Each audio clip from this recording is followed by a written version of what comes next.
Thank you guys so much for tuning into Horrible People Podcast. I have two very horrible people with me today. Smoke blowing right into my eyeballs. We just switched our sheets. If we switch over there, it's gonna blow that way. That's just the way the smoke goes.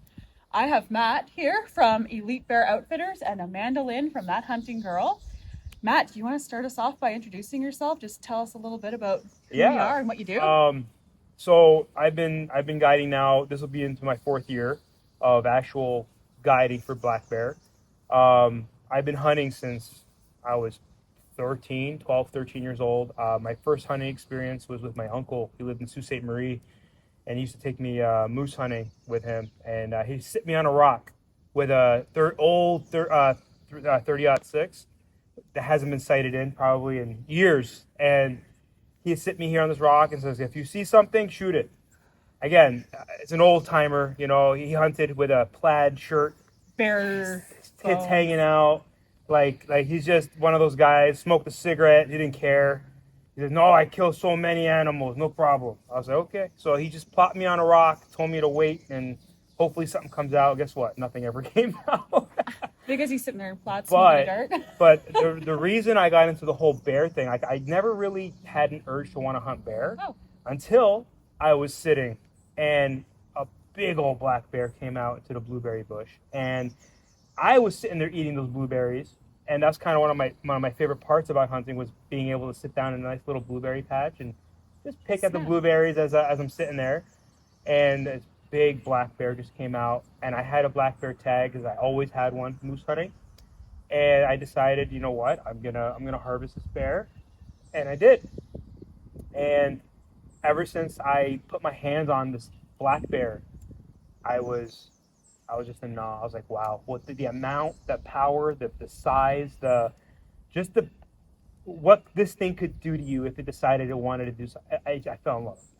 And then from there on, it was just, I was hooked. I just wanted to start actively. And clearly you just dove right in. Yeah, I dove right in, head first, and I won't go back. Oh, that's cool. Yeah. And Amanda, tell us a bit about who you are and what you do, which is a lot. I don't know where to start, but I grew up hunting and fishing in Northern Ontario. My dad always took me with him when he'd go in the bush, and started with grouse, and then kind of the same story, stand here and shoot whatever comes out. I just think everybody, our generation, has that same story where your father or your grandfather takes you out and puts you in a spot and says, stand here, don't move, and if something comes out, shoot it. And that's your intro to hunting. That's your intro to hunting, yeah. And then bears, I've been hunting bears forever. I can't tell you how many bears I've shot. I also can't tell you how many people I've brought on their first bear hunts. So that's probably my proudest part of bear hunting, is introducing bears to other hunters, and especially the youth. So my son shot his first bear when he was 12 with my grandfather's rifle. I shot my first bear with my grandfather's rifle. And then all my kids changed over to bow and started bow hunting for bears. And then I have some youngsters. Wade is one of them, 13 years old, shot his first bear, and now he's a bear guide. He's 20. Oh, cool. In Saskatchewan. And then even the women that I've brought out for their first bears. And for me, watching bears, and you could probably agree to this, is like watching dogs. Yeah. They're just so playful, and every one of them has a different personality. And there's some people that will get into a stand and shoot the first thing they see within minutes. But for me, I will sit there and I will wait and wait and wait. And it's not because I'm being picky, so to speak. It's because I know that there's probably going to be more action. And bear hunting is something that is just so, it's exciting all the time, because you never know what you're going to get. And again, we can look at trail camera pictures. And back in the day, we didn't have trail cameras, right? So you sat and what showed up, same as now. But trail cameras, a lot of people depend on trail cameras. And I think there's a lot more behind the scenes in trail camera hunting. But back to what I do, and even though I've hunted my whole life, my passion lies in taking other people hunting and teaching them what I know. And I don't know everything, but I know what I know. And we have fun and we film it for TV. Do you have a program where you take just women out hunting, or is it anybody in general? It started with women only, because I was doing women's range days, and the same girls would continue to come back, and they said, okay, I have all my licenses, but I don't have anybody to take me hunting. So that's where the Take Me Hunting program started. Okay. And now in the last 4 years, I will take men as well. Like last year I had more male clients than I had female clients. Okay. Yeah, I feel like there are a lot of programs for like women in particular, but then I always see comments on social media of men being like, I want to go out too. Right? So, and that's where I was like, oh, I feel bad, because just because you're a man doesn't mean you know automatically or have somebody to take you. Exactly. Or yeah, absolutely. So yeah, I agree. So I mean, I've had multiple women when I first take them out hunting for the first time, and I had multiple gentlemen that never ever picked up a bow in their life. Some of them even just got their hunting license after they booked with me. Oh, cool. Yeah, they're like, what do I need? I said, this is what you need. This is what you got to go do, and they go and they get it. And this is that's their first hunt. Their first animal they'll harvest is probably going to be a black bear with me. Yeah. And I love that. You know, whether you're a man or woman, doesn't matter. Old, young. Last year, I had that young lady, Joan. Sorry, young lady. She's older. She's in her mid-60s, but she never hunted a bear in her life.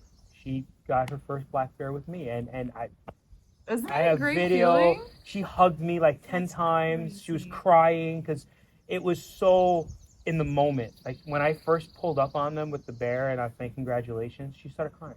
She hugged me. She goes, Matt, thank you so much. This is like my dream come true. And I was so like, I don't know. It's just something about when you take somebody for the first time hunting. Yeah. And they're successful, even if they're not successful, just the experience too, right? But when they are successful, it's just it's like you're vibrating, you were saying, Oh my right? gosh, yes. They were vibrating and above the moon.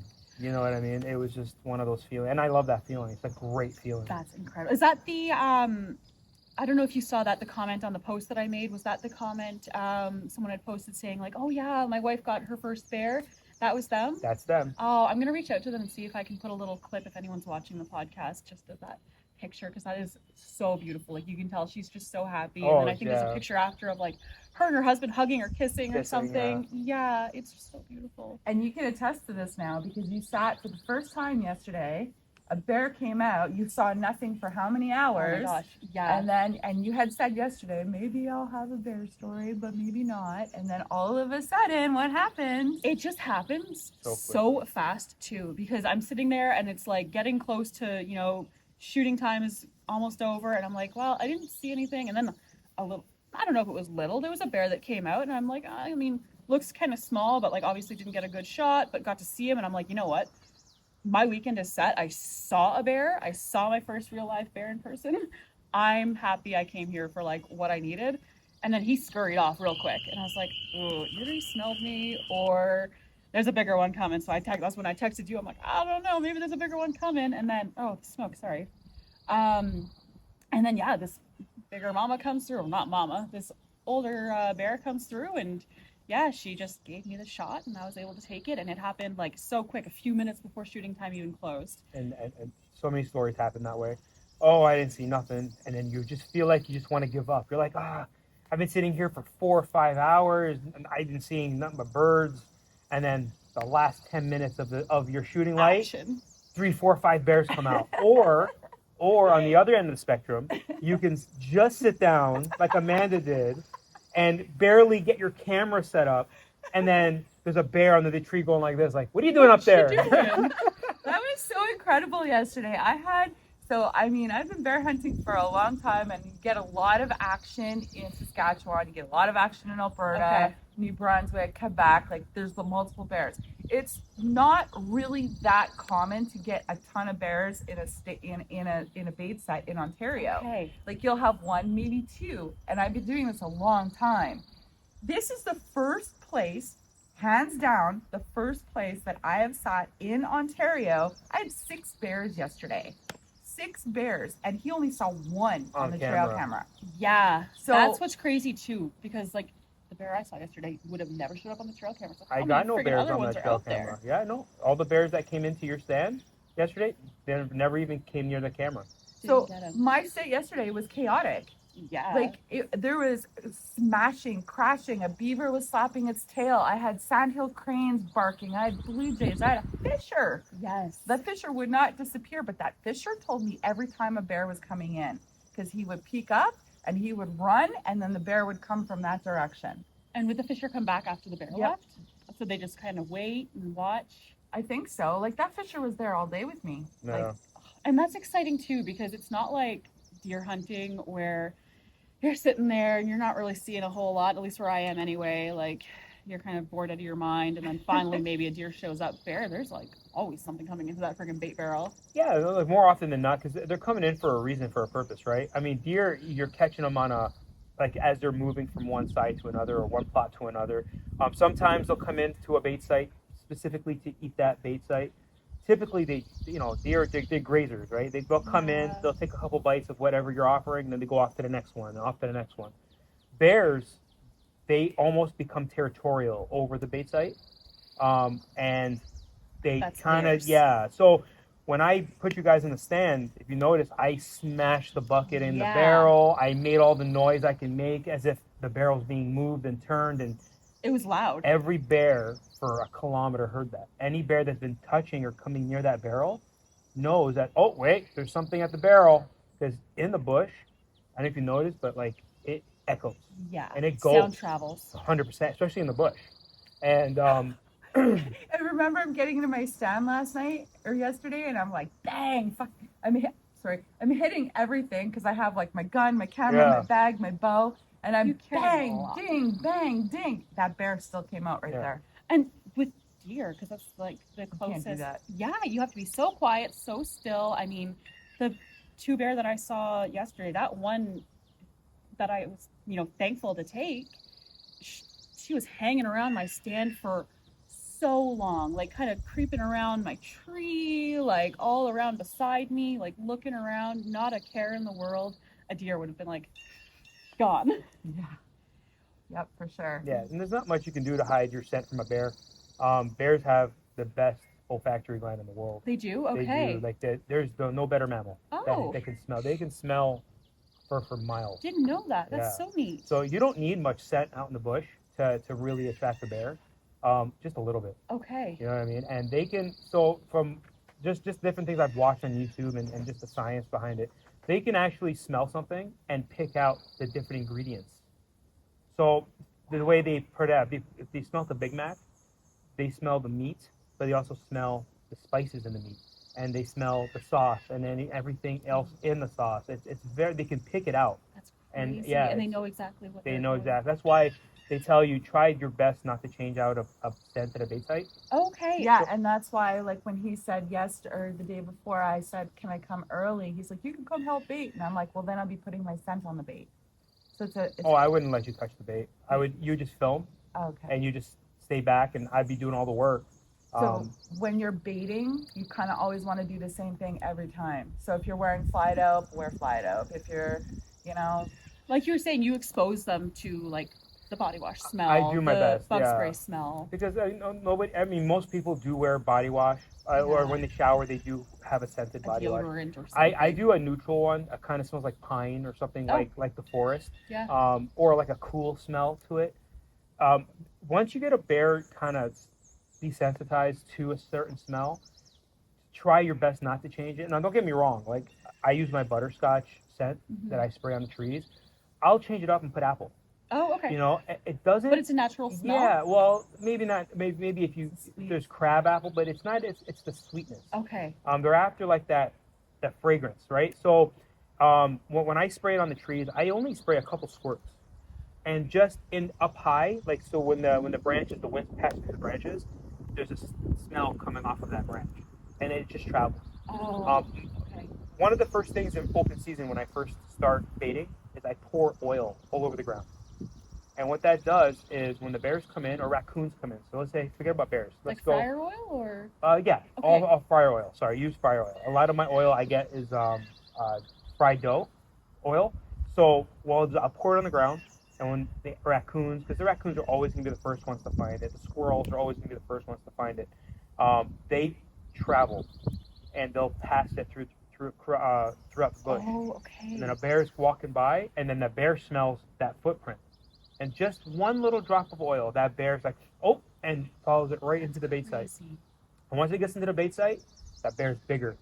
And what I try to do is, as it's coming in, wherever corridor I can see, I usually put oil on it. So as they're walking through, it's rubbing up on their fur. Another trick I used to do, I still do it at some of my bait sites. I take a 5-gallon pail, I'll screw it to a tree on a pivot, and I'll fill it with fryer grease and some nice like little things in there so that they have something to get. So when they tip the 5-gallon pail over, all that grease falls on them. Oh. It just cakes them in fryer oil, and they lick it off. It's not like it's gonna hurt them in any way, but what that does is it gets on their muzzle, gets on their face, on their chest, and then when they're walking through the bush, back away, and bears travel, they're spreading that smell of the oil, and eventually, because they sit in water a lot, like they go into the water, all that stuff comes off of them eventually, but it'll spread the scent further, and more bears smell it, and they come into that bait. Okay. So I've had cases where I've dropped the client off at a stand.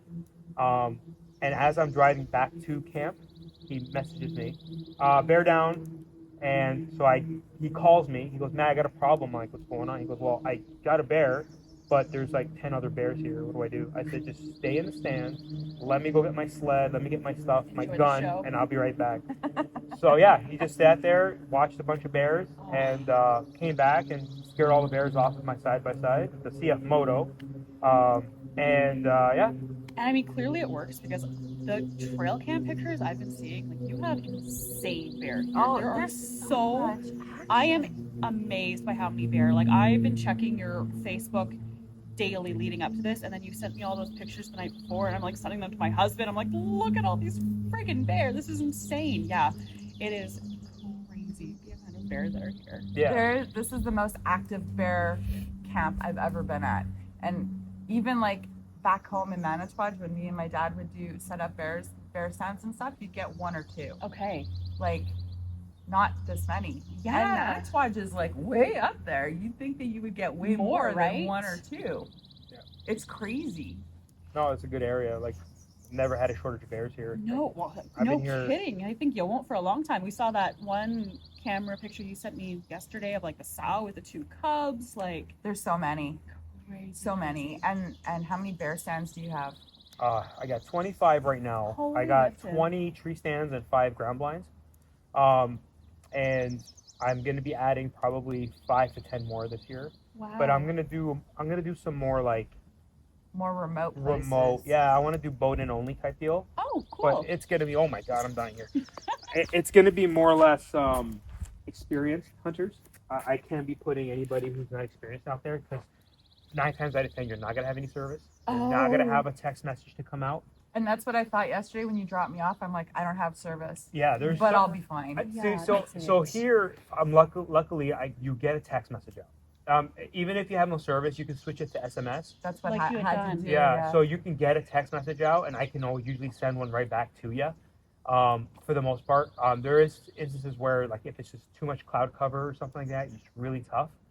And you just got to suck it up, buttercup, and kind of sit till dark. Yeah. And I'm not going to come in and check up on you because I don't want to mess up your hunt, right? I figured to myself, if he doesn't hear from me, he'll be here at dark. It's no big deal. It's like if I was hunting by myself up north. Exactly. Like, I'm not talking, come get me, because I'll just get myself out. Yes. And I'm so glad because, like, I had that bear come up right before shooting time closed, and I'm like, I really hope he doesn't come get me, like, right at shooting time closed. Everything worked out so well, though, because I messaged him, and I'm like, I'm losing light, and, like, the blackface had just come in and left, and he might have came back, but I was losing light. So first I have bow, so I don't have the optics, like a scope would allow the light in to illuminate it, and filming. So I'm like, he's like, well, do you want me to come get you? I said, well, yeah, you might as well, right? But it worked out for a reason, because then you had bear down. Where if he would have came and got you first, maybe you wouldn't have had that opportunity. It would have scared her off, yeah, because she was around my stand for at least like 10 to 15 minutes before she even went to the bait barrel. So yeah, I feel like hearing that CF Moto come in, she would have just been like, oh, peace out. Yeah, I'm sticking around. Yeah, that's what it is. The machines definitely pushes them off. Okay. But it doesn't scare them. It probably brings them back because they associate it with food. It's exactly they just kind of go into the They're tree just like, line. I'll just let you do your thing. Yeah. Now, you said last year you had I'm sure she's going to be very happy you call her a young lady. You said she's like in her 60s? Yeah. So her name is Joan. Her husband's a hunter. Her husband is a taxidermist as well. Oh. He works for taxidermy, and he's been hunting, and he did do a lot of waterfowl, and she's never done a big game bear hunt before. So I had her the first night. She sat, her and her husband. They saw a bear, but it never really committed to coming in. And the second night, I set up a pop-up blind at a tree stand because it was a beautiful sow coming into that stand, but she was an older sow. She had a nice big white patch, and she had no cubs, no nothing. And I was like, would you be interested in harvesting this bear? And she goes, I would love something with a white patch, because her husband asked me, he's like, do you have any bears there with white patches? I was like, yeah, we do. Yeah, you do. And so she was adamant about it. She wanted a white patch for her first bear. I said, okay, let's get you on this beautiful young sow.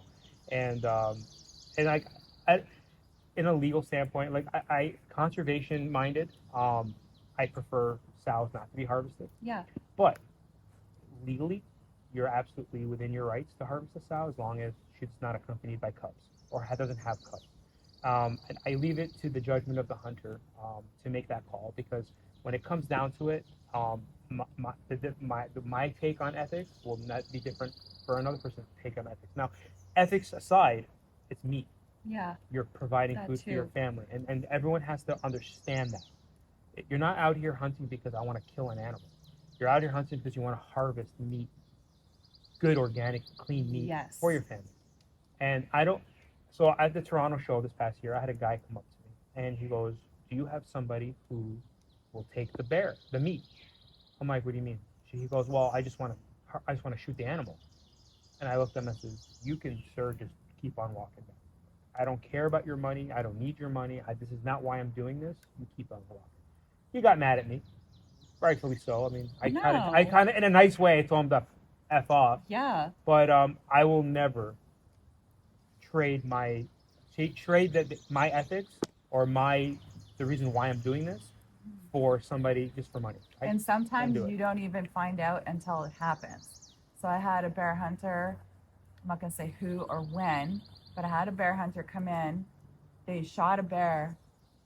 We brought it back up to the camp. They were leaving in the morning, and we gutted the bear, we hung it, and they left it behind, the whole entire thing. They didn't take the hide, they didn't take the skull, they Just take wanted the a picture? meat. They just wanted a picture. Yeah. And they left. Right. That's not right. They left, and they didn't even say they were leaving, and they just left. Oh my God. Yeah. So you're like, you forgot something. I'm like, hey, did you not want your bear? No, we're good. That is so weird to me. Yeah, that's it. I see. I'm a prover, and I talk a lot, especially when I'm at the show. I probe you. Like, I'm not gonna just. I'm gonna vet you no matter what. We did. We're like, what do you? Yeah. So when you shot the bear, okay, how do you want to clean this? Because what are you gonna do with it? Are you making a rug? Are you doing a shoulder mount? Blah blah blah blah. So we talked about the whole thing, and it was obviously on camera. We're talking about it, what they were gonna do, yada yada yada, and they didn't even. At the end of the day, they just left it behind. It was all like kind of smoke and mirrors. Yeah, so you can talk to people sometimes like that all you want. People can BS sometimes. That's true. Yeah. Yeah. Well, I mean, that's the first time and the only time it's ever happened. Yeah, I've never had that happen so far. Yeah. And if it does happen, so I keep their phone numbers. Blacklisted. Hey, I will call M&R. It's not a big deal for me to do it. Good. Okay. I won't play that game. Okay. No, there's too many. There's too many of that. Yeah. First of all, secondly, I can get charged because if they left the bear no tag. Yeah. Now I have a harvested bear in camp and there's no tag associated with it. So if that ever happened and the people just took off, I would just say, hey, this is their phone number, this is their name, they left their bear, they just wanted a picture. I didn't know any of this. Go get them. And plain and simple, I'm really good friends with the M&R here. One of the guys here, his name is Matt McDonald. Great guy, and he's always helped me out through any questions I might have or whatever. So if I ever had an issue, I just call him. Good to know people. Yeah, 100%. Especially in this industry, you want to know who you can call on. Yeah, well, trust and who you can call. I know this smoke is Oh, I think it's I'm okay personally. No, and that's so true. Like hunters are always fighting anyways against mainstream and the stigma behind hunting. Because I mean, I posted a picture yesterday, like headed to bear camp, and then right away someone comments like, "That is disgusting. How could you hunt bear?" I educated him though. You did. You left the perfect response, the perfect paragraph. I was like, thank you for doing that, because I'm constantly fighting with these I don't mofos. I don't get stuff like that. Oh, really? No. Oh my God. I get the worst people sometimes. And I don't know if it's because, like, I've been doing this for a long time. I've been posting. They've been weeded out, maybe. Weeded out, and if you're going to have the cojones to come after me, then leave your phone number, because I'm going to call you. And I'm going to delete your message, and I'm going to block it. But I don't get nasty messages. I had a lady once. I actually, one this year and one last year. I had a lady tell me this. Obviously, I have pictures on my social media, and I have my kids. And some people can see my. I don't want to know where this is going. It's terrible. This lady told me, "I hope you suffer the loss of one of your children, like these bears suffer the loss of theirs." I was told that by a woman. The least likely person I would have ever assumed. And she was a grandmother, and she was a mother, and she said that to me. I had a guy this year message me saying, "I hope you're out there baiting and a hunter shoots you." What? I got that. You for a bear and shoots you. I get that once a year at least. Somebody saying like, "I hope somebody kills you. I hope whatever you're hunting kills you." Wow. Like, I don't get anything like that. Because you probably have a team that weeds that out. I don't have a team. You don't have a team that weeds that out? Yeah, no, I don't know. I get it. I don't get it often, but when I do get it, they really jab you in a good spot. Like, especially my kids. Like, I will die for my kids. And that's a big reason I don't post my kid, because I don't want people, because that's the one kids, thing that will bother me. Like, they can say anything about me, like fucking wish the worst upon me. If you bring my kid into this, I'm coming after you. Yeah. But I feel like people almost think it's okay to be so aggressive towards. I'll see how much time we've been recording to see how much longer we have. I just have to put my drone away. I feel like people think it's almost okay to talk like that towards hunters, because they genuinely think we're bad people doing bad things. No, yeah, it's terrible. And if anything, if it wasn't for hunters, if it wasn't for people in the bush really knowing what's going on, there wouldn't be any animals. That's it. There would not be the conservation that we do. Our money that goes to our hunting licenses and tags, that's all going to conservation. Yes. You know, people just don't understand that. They see what they want to see, and it's usually behind a screen on TV or Disney. Yeah, like Bambi. Mm-hmm. Well, the only people that shoot a doe, firstly, in the spring with a fawn is a poacher. Exactly. 99.99% of hunters are not poachers.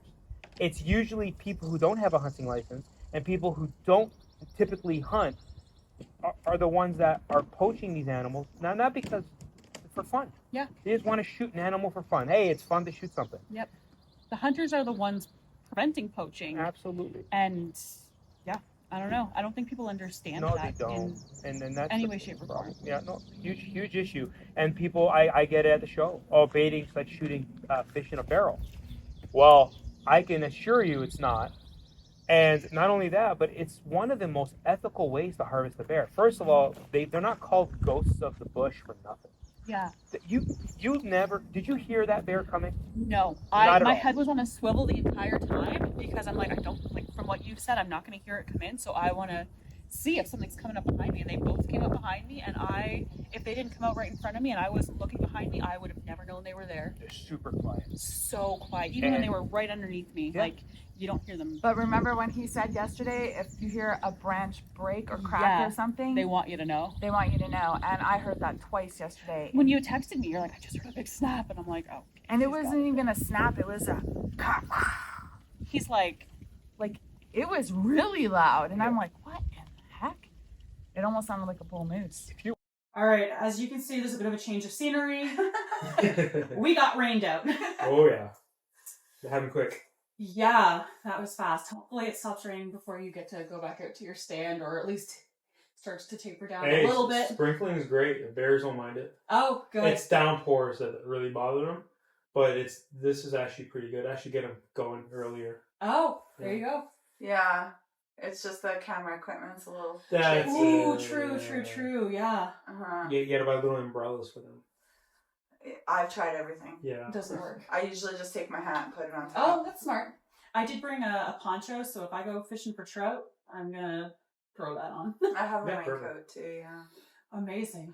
Last year you had a hunter of an actual like very young lady that came out and got her first bear. Yeah, it's her first bear. Again, one of those things where she actually got her hunting license for the hunt. Oh my gosh. Yeah, okay. and now she's hooked, like hook, line, sinker. She got her gun license this past. Good. We need more spring. Yeah. people, ladies, youth getting their gun license. Yeah, she got her hunting license for the hunt. She got her gun license this year because she would like to gun hunt. Oh, she used crossbow. She used my crossbow. Okay. Yeah. I let And her she was use my 12? crossbow. No. She was 18. 18. Yeah. Oh, okay. Yeah, she's the one who won the 2-day bear hunt with me. Oh. She applied for it and she ended up winning it. The youngest I've had in camp was this year. Young lady, she was 12 years old. Oh, that's who I was thinking of then. Unfortunately, she saw a bear. She missed her first shot.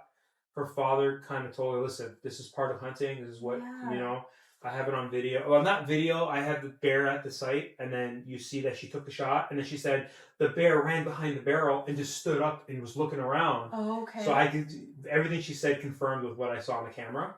And we looked. I saw there was no blood or anything. The bolt was gone. So we just summed it up as a clear miss. Okay. But the next day, she practiced on the bag for an hour, just shooting the bag. And she got to the point where she was shooting right in the center every single time. All right. So cool. We set it up. We put her back out in the blind.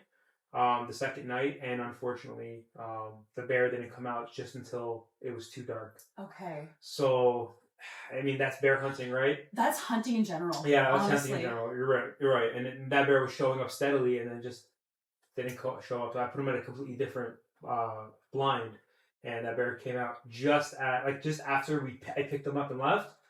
The bear came in, and I was like, I'm really sorry. And then unfortunately, the Saturday, it was pouring rain. Just pouring rain. And I told them, I said, I'm going to go and put you out in this blind. They're like, you know what, Matt? Like, it's just pouring rain. It's just not worth it. I was like, it's always worth it. I wanted them to at least get one more sit because you never know, right? Right. But I knew it wasn't going to be. I just didn't want them leaving without a bear. I felt kind of like, I kind of beat myself up because I'm a fishing guy too. If I don't get fish for you guys, I feel bad. You can't control the weather. No, you can't Or control the the weather. animals. Or the animals. The only thing you can control is the experience. Yeah. And that's so important because people always see the success stories online, and then if they don't harvest something, they're like, "Oh, like because that's all you ever see. Exactly. You only ever see success stories." And you know where most of my feedback comes back on my television show? You went hunting, you didn't get anything, and you still aired an episode. You still aired a story. It is so important to do that because it's still the experience. Yeah. And if you're warm, and you're not hungry, and you're comfortable, then nothing else matters. Everything else is just icing on the cake. 100%. Yeah, I mean, like last year, turkey hunting, I was so pregnant. like I was 8.5 months pregnant. And I didn't get anything because I'm big, like spot and stock guy for turkey. But a little bit harder to spot and stock when you've got a massive belly. So I saw turkey. And I was able to get like footage and like get up to them, but just like I couldn't get in the right position and like just didn't feel comfortable taking a shot because I couldn't get in the right position. But I still made sure to like share that because even this year I was thankful enough to harvest a turkey, and I had a couple of friends that hadn't got one yet, and they're just like, "Oh, I'm getting so discouraged. Like, why am I even out here?" And I'm like, "Man, like that's hunting. Like you're not guaranteed an animal. Like you're gonna have times when you just don't harvest anything no matter how hard you bust your ass to go." No, it's true. I mean, I tell everyone this. I do everything in my power to put you in a better position you would have been if you did it yourself. 100%. You know what I mean? I can't control if that bear decides it wants to come in or not. And more of all, I can't control your ethics. Mm-hmm. Like when you go into the stand if you're moving and coughing and farting and messing around, you know what I mean, and on your phone, I mean, a lot of people are always just on their phone. I can't control what you're doing in the stand. Yeah. You know what I mean? So what you do in the stand matters. And that's why I tell people, like, sit still. If you're going to move slow. The slower you move, the less likely they're going to pick up movement. Slow, steady movements, especially if you have to scratch your face. Who doesn't need to scratch their face when they're sitting in the stand? I'm dying. I'm like, But you just gotta go slowly. Keep your hand tight to your chest. Yeah, exactly. 100%. Give it a Don't quick. go wild. Don't do this. I feel like people might be doing that. I had a cameraman one time that was trying to swat mosquitoes away, and I'm like, "You're fired! Stop moving!" No, you can't do that. They pick up movement so quickly. Another thing is scent control. As much as bears, it's tough to hide your scent from a bear. It really is. Like, there's not much you can do. Unless that wind's blowing perfectly and you have thermals that are pulling your scent up and away, 9 times out of 10, that bear knows you're there. That bear knows you're there, but you gotta remember, bears are predators. They're not like deer. They're always on the edge, worried about getting killed or something, right? Bears, they're the ones who do the killing. So they're not as edgy. But are you likely to see a giant bear? No. Because giant bears get smart. They understand, okay, there's hunters. I know this is what's going on. That experience. Exactly. It's the experience part of it. And how many times do people shoot a bear with another bear in sight or in stand? And they know. They pick it up on it. They're smart. They're like dogs. They're pretty smart animals. So that being said, if you're gonna come to camp, make sure your clothes don't smell like Irish. What's that? Irish Spring. Tide, bounce. Gain. The best thing to do is neutral. Wash your clothes in unscented, undyed fabric. Put it in a tub with some cedar branches. I was going to say, that's what I do for deer, and that's what I kind of did for bear, because I was overthinking the scent control of it, and I always wash my hunting gear in unscented, but then I was like, okay, I'm going to pack it with cedar branches. Like, I don't really know what the atmosphere is like there, but at least, cedar is something. And, pine, cedar. I don't know how much of a difference that makes, but at least in my head, I'm like, well, exactly. I tell that to everybody. So the sprays that you use, the temp spray, listen, if it works in your mind, it works. Yeah. That's all that matters. It doesn't matter what other people think. It doesn't matter what your buddy does. If your buddy wants to do whatever he wants to do, let him do it. Don't get hung up in the whole mainstream, telemarketing, marketing. Yeah. If it's 1% chance that it helps you, do it. Yeah. You know what? That 1% chance is better than, no chance. Yeah. But also, if it makes you feel more confident, and then that's the one thing people don't understand when they go hunting. If you're not confident in your shot, if you're not confident in your gear, if you're not confident in yourself, you're not going to kill anything. You're not going to hurt something. Right? It's not going to happen. Yeah. Because you're going to self-doubt. And if you don't see an animal that day, you're like, you know what? Maybe the stand really is a bad spot. If you don't see an animal the second night, I think really the stand's a bad spot. The third night, you're moving. You're like, I'm not sitting in the stand. But guess what happens? That's the next day, they're doing the conga line in front of your stand. You're like, what the hell? Like, it could have been you. Now, what did you do wrong? Did you sneeze? Did you accidentally cough? Think something that maybe that you sat at a bad wind. Yeah. There's so many things that you can do that will dictate, right, if an animal does show or whatever. But like I said, in your mind, you have to have confidence in all your gear and in yourself. But once that confidence is there, then it's really just, it's up to the God you pray to and the animal itself. Yeah, and that's a big thing too. I'm not overly religious or anything like that, but I believe there's something, a higher power, and you always kind of talk to that higher power almost. Yeah, aliens. Yeah, there we go. I say hi to them every night. What's going on, guys? Yeah, I have a list. I have my grandparents, both sides. I have my uncles that passed away, and my mom and my dad, my dog. Oh, beautiful. I talk to everybody while I'm out there. It's the first thing I do. And then almost immediately I see a blue jay. Oh, so there's your sign. The opening morning of turkey, and I hardly ever see one, red cardinal in a tree beside me. Oh. Yes, and this turkey came flying over the hill. And red cardinal like represents your male, loss of your male family member or whatever. So, and that was something where I didn't shoot the turkey because he was 6 yards away. Okay. But the fact that the cardinal was there and the turkey was like, and you don't see cardinals like blue jays. They're a dime a dozen. Yeah, Cardinals are very few and far between. Mm-hmm. So it definitely means more. Did you go, like, I guess you did come from a hunting family, but is this like generations of hunters? Yeah. Yeah, my grandfather was a guide, a moose guide, and a bear guide. Cool. Oh, yeah, cool. From BC to Northern Ontario. So wow. Back in the Canada, 60s. like Back when guiding was really guiding. yeah. And he has a newspaper article that specifies that he's shot over 100 moose and bear with that gun that I'm using. And I love the heritage aspect. I mean, in Canada, we're dealing with the confiscation of firearms, and so many of these, like in the March round of prohibitions, there were so many historical guns captured in those prohibitions that these are like people's guns that their grandfathers owned, like from the war, from hunting, because there are hunting guns on the prohibit list. Yeah. So, like, imagine if that legacy that you have, like, on that prohibit list, there's so many memories after that. Well, we had to take a little break as it downpoured because we couldn't hear anything. Yeah. Where we left off, I was asking you about a new line of clothing, I guess it would be, that you have coming out, which sounds like it's going to be incredible for those generational hunters. Can you tell us a bit about that? I think so. So when I started hunting, I was using my grandfather's and my father's clothes. Okay. Right? So you get the hand-me-down, and my grandfather's orange jacket had like all these patches all over it that, where he was and what he's done and stuff. But he didn't put his name in it or anything like that. And even though I know it's from him, when it keeps going down the line, that's gonna get lost, right? It's going to get lost. So then I've always been into designing clothes and stuff. I designed my own gowns. I sewed my own clothes. My mom taught me how to sew at a young age.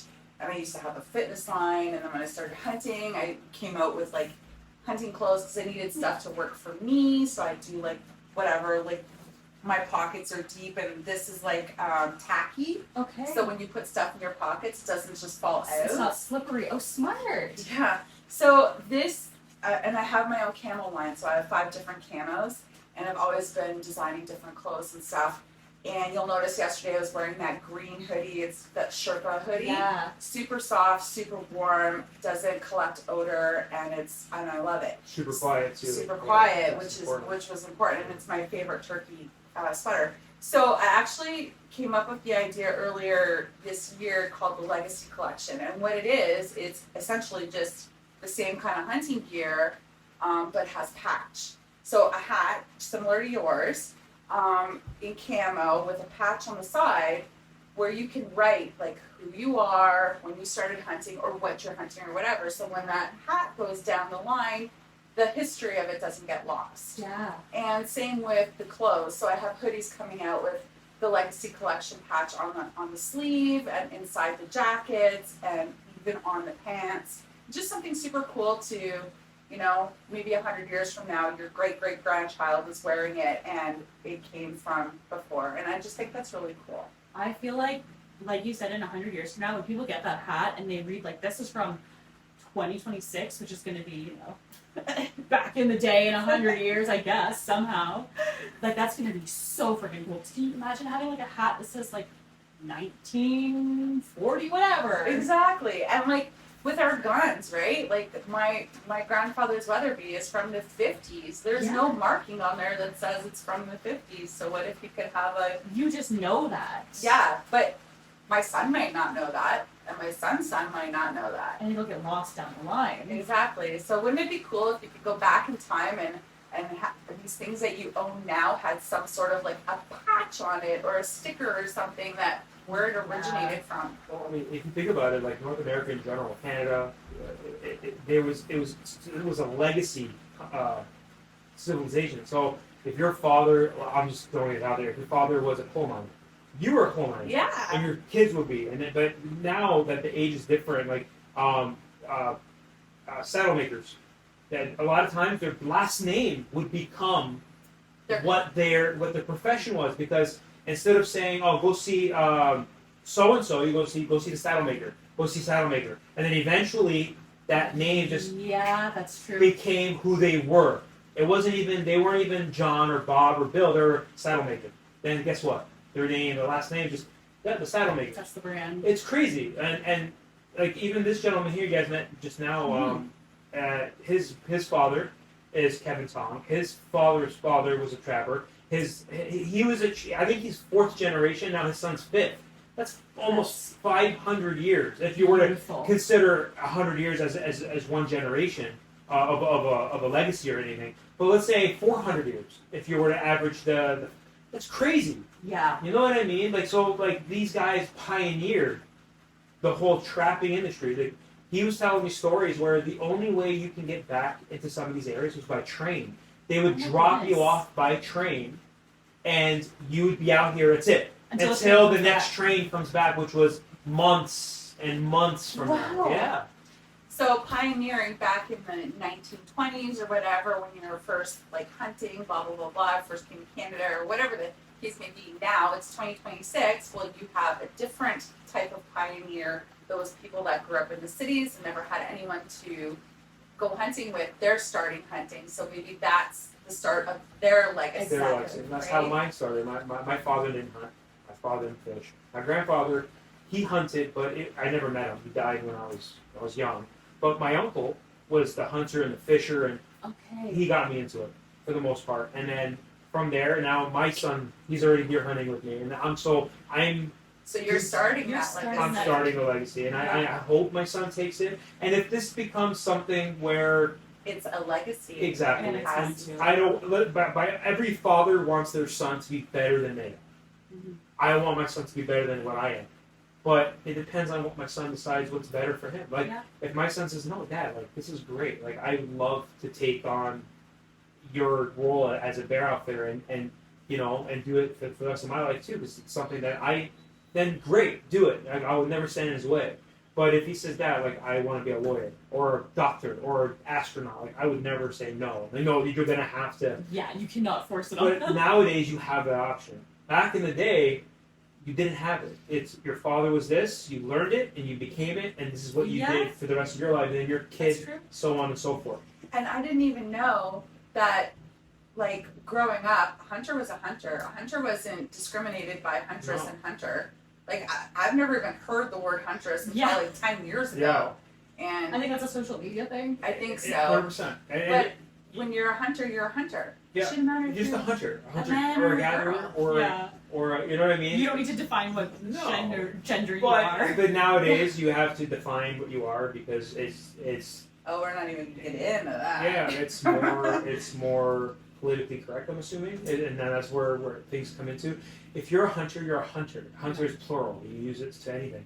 You know? It's not gender specific. It's not a gender specific experience or activity, and that's where people are starting. But you know what? It's okay to kind of label it sometimes that way. I guess it gives somebody more definition to what that aspect is or what their belief in it is. Like a fisherman. That whole sexist thing where like, well, I'm a fisherwoman. I've never corrected anybody. I know. Outdoorsman. People say outdoorsman, and they're like, I mean, lady. I'm like, oh, yeah. Outdoorsman's just a word. It's just a word. Like, just, you know, mankind. Well, no, we're person kind. What? Right. What? Okay, I haven't heard so, that. The only time that it should bother you is if you're, should I say, mentally ill? No. If you have some type of that's mental disorder. Why are you focusing on that? Hey, we're all people, and it doesn't matter if you want to be mankind or person kind, but just know that it's just a word. Yep. Don't get hung up on words. Exactly. You know what I mean? Like, that's crazy because now we're even seeing it where like words are like taboo. Exactly. It's like, man, there's so much bigger stuff out there. Oh yeah. Yeah, we're worrying about the little stupid things like that, and there's people starving in the streets for no reason that shouldn't be fighting over terminology in a first world nation. Yeah, terminology. Come on. I don't know. I just the priorities of people nowadays are different. Out of whack for some people. Yep. That's why if I always say it to my wife, even to my father-in-law. I said, imagine what our ancestors. Imagine our ancestors had a crystal ball and they could see into the future, and they're like, 2020, 2021, 2022, what the, and then 2026, we'll get them. let's just stop mating. People have gone mad, They sterilize just everyone. cut off all their genitals and say, we're done, mankind is over. We cannot continue this. This is not right. Reset. Yeah, the reset button, yeah, if there was one only. But it is nice to have people like with common sense and proper morals and everything that are still, I guess, pumping out babies that will continue that, which is sad now, old tradition of just like down to earth common sense. Terms don't matter, just everybody's a human. Yeah, everybody is a human. And everybody should show kindness. Can't say human, there's a man in there. Oh shit. I'm sorry for anything that got Humans? In this industry, everybody needs to work together. It doesn't matter if you're a manufacturer, a brand, a hunter, a guide. Everyone should be on the same page. Oh, exactly. Because we're all targeted by the same people. So we've got to, there's nothing worse, like nothing people love more than seeing like infighting between, you know, various hunters, various organizations, various brands. And we're all doing the same thing. You guys are ripping each other apart? We don't fucking rip you apart. Absolutely. We should kill each other. Everyone is doing the same thing. Everyone is trying to promote, educate, and show sustainability, conservation, and proper ethical hunting, firearm safety, all of that stuff. As hunters, manufacturers, and guides, we're all on the same page. Yeah, like I had a correct guy this morning. He called one of my clients an idiot for no reason. A 3-month-old bear, you idiot. It wasn't a 3-month-old bear. It was actually an older bear, and it's probably about 5 or 6 years old. That bear, and they don't know the concept. I had another guy. Because they see it on social media, and that's what I'm talking about. Angles. That's the problem. They're not there in real person seeing the animal. They're taking the perspective from the angle that you took the photo or the video, right? And that's like one thing is people on social media don't have the same perspective as if they were standing there live in person. 100% right. And social media is the downfall of humankind. It is. It is absolutely the downfall of people because they take what they assume should be the norm, and it's not. They don't realize that, me as an outfitter, I would love to promote giant bears. Yeah, that's going to get me more business because people are like, oh, Elite Bear Outfitters has giant bears. But the average bear in Ontario, like I was saying, is 160 pounds. If you get a 140-pound bear, it's just a below average bear, but it's not a bad bear. And again, what is considered a bad bear? What in your eyes is it? Because you see these guys on TV. South Cubs, that's a bad bear. That's a bad bear. You know, I would never harvest a South Cubs. I do not allow anybody to do that. Elite Outfitters promotes action and a lot of it, and all kinds of bears at all kinds of times a day. That's why I was so excited because I'm like, even if I don't harvest something, I'm likely going to see something, and that means so much. Elite Outfitters promotes adventure and experience and a good experience, right? Yeah, I appreciate it. Thank you. But it's true. Yeah, it is. I try to strive for that, and so it doesn't matter how big the bears are. That's true. And honestly, like, not even bullshitting. When I was texting my husband, sitting out there not seeing anything, I'm like, you know what? I don't really even like. I'd love to see something at least, but even if I don't, I'm like, I was talking to this guy for like a couple of hours, and I've learned so much already that like I'm already walking away with the knowledge, which is. So like you can't buy you can buy that, you can pay the outfitter, but you know what I mean, like that's so much more than a bear. Like now I kind of know so much more about bear hunting and about my own optics and the ballistic side, like just that is such a huge gift. So yeah, and just sitting down with you during the orientation we did, I felt so much more comfortable because you can tell that you love these bear and you respect these bear, and even after I was lucky enough to harvest this bear, your main focus was respecting that animal and like the gift she gave me of, you know, her life to give me meat. And like I'm like, okay, this guy is in this for the right reasons, and like 100%. I'm not an emotional person, but just sort of like seeing how you were very focused on the ethics of it and like respecting that bear made me a little bit emotional, so I was just like getting a little teary-eyed, which I never do. Maybe it's hormones. Yeah, probably it has it, but you know it is true because like even my own son, he's only 4. We harvested a pig last year, and I had him say thank you to the pig, and he was so upset because he thought it was going to be our pet. He was like, "No, it's our pet." I said, "No, it's not our pet. This is our food." Yeah. And that's another thing about this generational, like, you have to, our kids do not know where their food comes from. And half the adults don't know where their food comes from. And it's very scary, because one day if social structure falls apart and there's no longer grocery stores, and there's no longer ATMs, and there's no longer, like, if everyone's buying gold, and can I ask you a question? What's more important to you, a bar of gold or a chicken? right? When a time comes to starvation, if you are hungry, that $500,000 bar of gold is not worth shit. Good luck chewing on that. When there's a chick, so you can own all the gold in the world, you can have all the cash in the world. You know what it's good for? A paperweight and fire kindling. That's all it is. Because when the shit hits the fan and you don't have any skills at all to provide sustenance for your family, none of that stuff becomes anything of a matter. What's going to happen is, like, if you go back 300, 400, 500 years ago, where, you know, paper money was the thing and all this stuff, but people still traded in services and commodities. Yeah. Like if I had 100 chickens and I needed, you know, a leg of a cow, I don't have a cow. I have chickens. I will trade you my chickens for your half a cow. Yeah. Nowadays, there's none of that. Nowadays, it's I will trade you $1,500 for that cow. Well, that money's great because it pays your mortgage and it pays. But what happens when there's none of that anymore? Yeah. Where are you going to stand? People who live in the cities, they're all going to starve to death. You know, and the people in the country that have guns and that have property and have thought about this and have done this for generations. Again, a generational thing, right? It's generational wealth, knowledge, experience. These people, you can't just jump into it and automatically become a chicken farmer or, you know, raise animals because you won't know where to start. You know what I mean? You can watch all the YouTube in the world, but it's to actually start. Experience itself is different, you know? And it's little things you overlook. Yeah. You know what I mean? So, but what's going to happen then? That's it. You have to get your kids in general, get them at least associated with something other than a grocery store. Yeah. You know, let them see a butchery. Let them watch it. Let them understand that, yes, the animal's dying, but you're surviving. Yeah. You know, this is going to give you energy to live, so you can have kids in the future, and then you can, you know what I mean? And that's what I want my kids. I want my kids to learn that, and I don't want them to be oblivious to it. You know? Yeah, and that's so important because, like, I just cannot wrap my brain around when an adult, it's usually a grown-ass man, will comment on my hunting pictures being like, what, do you not live near a grocery store?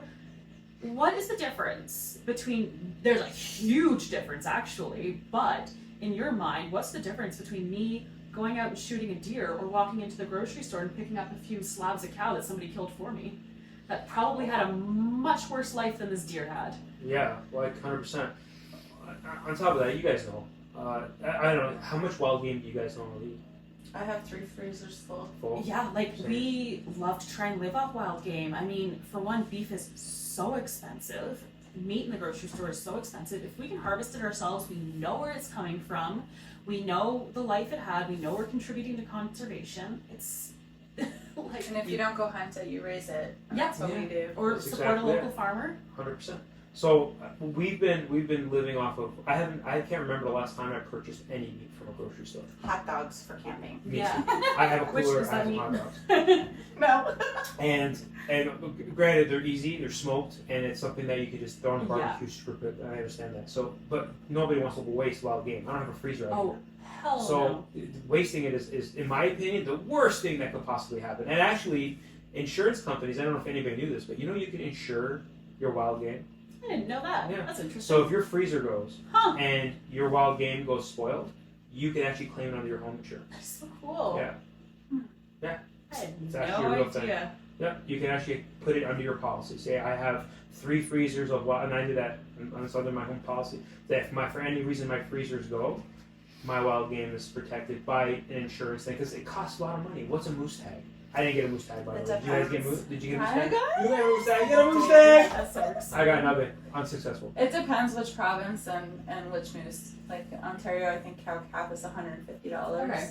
But if you go to Quebec, it's $500. If you go to Newfoundland, it's $10,000. 10,000 for a moose hunt. Yeah, you're booking it. Because you have to go through like a lodge guide or an outfitter. Yeah. Okay. So it depends. You go to Alberta, it's $250. So it's just what a range. It is huge, right? Yeah.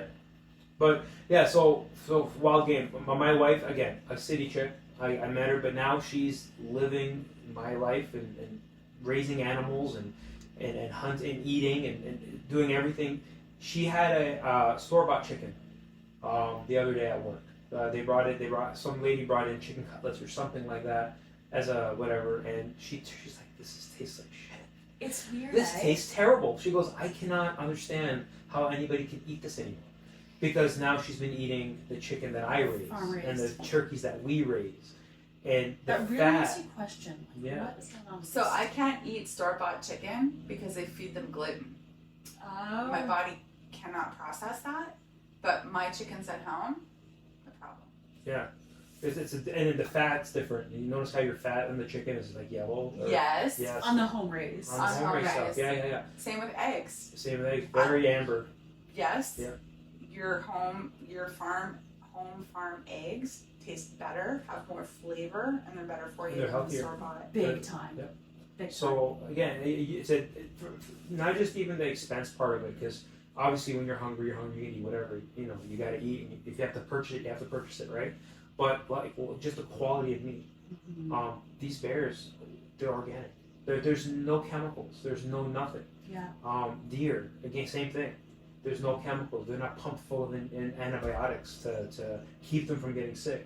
I used to, a long time ago, I used to work at a butcher shop, and I remember we would get pork in, and we would carve them and get them ready for either sausage or whatever we were going to make that day. And I remember cutting out the cancer out of a lot of these pigs. Huh. And the reason, so chicken parts, you know how when you go to a store, you buy a boat of chicken legs, a boat of chicken thighs, and a boat of breasts. You know why you do that? What's more feasible for them, to sell like a bunch of legs, or a whole chicken? They cut out the bad parts, stuff that you never see. Oh, So, that's true. You get chickens that come in. So I've purchased chicken from the store before. Everyone has. Yeah. I've purchased them where they had cancer in their breasts. I opened them up and they were just riddled with cancer. Wow. And you take them back to the store and they say, oh, we're sorry, and we'll give you another one. A lot of chickens, when they part them out, especially when they come from certain places, they'll actually cut out whatever bad parts there are, and then Oh. Yeah, a lot of people don't know that. The pigs, Wow. even more so. Pigs are more like, they have very close anatomy to people for the most Yeah. part. Oh, because they do grafting with pigs Yeah. and everything. So, but even pigs, like when I was getting the hams in, and the shoulders and the butts and everything, we were opening them up and getting them ready for whatever they're going to go for, and I was finding large parts of cancer. Masses. Yeah. And hey, what do I do with this? I just cut around it, throw that in the garbage, and throw the rest of it. I'm like, Did you know bear is part of the pig family? Yeah. I guess boar and sow. It's not. Oh, okay. It is. I thought so because of bear and sow, but okay. no, they're not part of the pig family. They're a completely different animal. They're a different subspecies of the. I know. Trust me, I was in the same boat as you. I thought so too. I did a little more research, but actually not. I didn't know. I didn't know either way, but I just kind of assumed because like boar and sow, I'm like, well, maybe. Again, But terminology. like you call a tom a turkey tom, and you call a tomcat a tom. Yeah, and then you have bucks, and you have boars, and you have what else? Calf, bull. It's just terminology and the way they want to term it. But yeah, they're not related. There's a. I wasn't talking about terminology. They talk about actual relation. Yeah. There is no relation between them. Could I be wrong? I did research on it. I think. Who has the Google machine? Want to do a Google machine? My search? Google machine's recording us. Are bears related to pigs? Hey, Jamie. Bears and pigs are not closely related. The misconception stems from superficial similarities like omnivorous diet, heavy bodies and stout builds, and the outdated practice of calling male bears boars and females sows. The fundamental biological classifications are entirely different.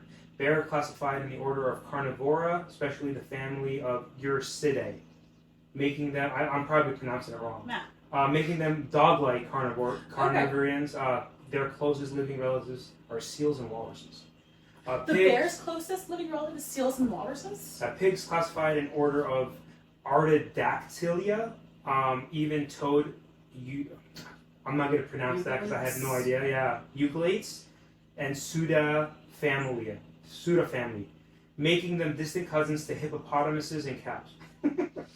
So I remember. Wow, way left field. Yeah. Cool. Hey, it happens, and there's a lot of different things. Like once you finally actually dive into it, you find out that it's just a coincidence. Huh. Yeah, just the way people they call And, them.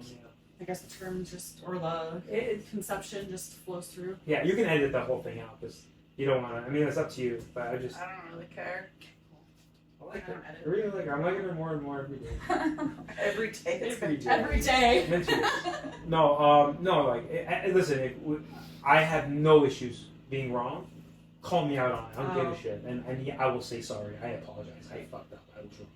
Sorry. Oh, it's okay. I don't. Swearing happens. It's when people mess up and they just don't take honestly. Yeah, they try backpedaling. Yeah. Oh no! Yeah, or edit it out. Yeah. Scrap that. Yeah, no, but I had a misconception too. I thought they were related. They're just not. Huh. Yeah, Very walruses. Who knew? Yeah, that's right? crazy. Isn't that crazy? Well, before we wrap this podcast up, I wanted to ask you about another super important thing that you do this or you're getting into this, taking veterans hunting. Yeah, no. So I started it last year. Things didn't work out. I was doing it out of my own pocket. I didn't raise any money for it or anything. I have family members that were veterans, and a lot of them have passed since, but it's very close to me. Yeah. And I don't want to start getting fucking teary-eyed here, but I'm sorry. my uncle, he ended up passing, and he was a veteran. He wanted to hunt really bad. I did take him hunting. I did put him in a blind, but he never really harvested anything. Okay. But he never had the opportunities to do it. And I didn't have the property that I had now. So it was very tough. And you can't take him out in the bush. It's just super hard. And it's too dangerous. And anyways, he had some difficulties and some issues, but he was a veteran, and I really wish I could have done more for him. So that's why I just look at it like, if it wasn't for these men and women, that we would not have what we have today. We wouldn't have the freedoms we have today. We wouldn't have anything. We'd be probably a communist country living under the rule of some communist dictator. You know what I mean? So I look at it like not only do we owe them our freedom, we owe them more than that. Yeah. And a lot of times they're just stepped on, they're walked over, they're looked over, and a lot of them are homeless. A lot of them are. They don't get the support they need from. God bless you when you're out there killing, and then as soon as you come back, where they should be embraced and brought to the center podium. Honestly, why not? We have a Pride Month, for God's sakes, but we don't have a. We have one day. We have one day for people these slap on people who killed themselves. And they're just like, that's all they. It's so. And not even them killing themselves, but they lose. There's the mental impact. Huge. And the physical impact. There's, limbs that get blown off, and it gets gruesome. Yeah, I find the mental impact is way more than the limb impact. My uncle, he was in a wheelchair for a different reason, but nonetheless, still for a good part of his life, he was in the military, and he gave his entire life so that we can better ours. And he got pushed aside, even by his own government. It's not right, and I don't want to get into that whole part of it because it's not gonna end well, because it's gonna get me really pissed off. But anyways, I want to give back to them, and I mean, the little bit I do is take them hunting. Yeah. Something that they probably wanted to do or they used to do, and they just can't do it anymore. That's why I have some blinds that I have specifically meant for anybody who's disabled. So as long as I could physically pick you up and put you in a wheelchair, I will definitely do that. And put you in a blind and have you, harvest the bear. But so this year, I had a raffle going at my booth at the Toronto Sportsman Show. I raffled off a gun that I purchased myself, and I decked out to make it look really nice and really, eye-catching. And I raised almost $10,000 to pay for full accommodations and full everything, and for for 2 hunters, but then I ended up making that up a little bit more to do 3. But I just got information that unfortunately one of the gentlemen that I will not mention his name due to respect for the family, but he ended up passing from the cancer that he had, and he won't be attending the hunt this year. But hoping to get the other 2 guys out That's gonna sometime for change the their fall. lives, I'm sure. Like, Yeah. It's gonna be so healing for them to even just be out here and like have the conversations like we're having and the experiences we're having. That's something that they're not going to be able to do on their own. Yeah, no, and then that's what I try to do. And I want them to come and enjoy their time here. You know? Which they will, because like I don't know, I've been here 2 days and I fucking love it. Like Yeah. it's just it's welcoming, inviting. It's laid back. It's great. Thank you. That's what I'm trying to strive for. Oh, okay. Well, that was a very cool episode, and we'll sign off. And you guys have to, check out everybody that's been on here. I'll link all the socials and pages and websites and wherever needs to be linked in the show notes. And thank you guys both so much. No, you're welcome. Thank you for having me. Cool. I'll shut her down. Are we good? You're welcome. Thank you so much. I was kind of looking over there. I'm like, Amanda's off camera.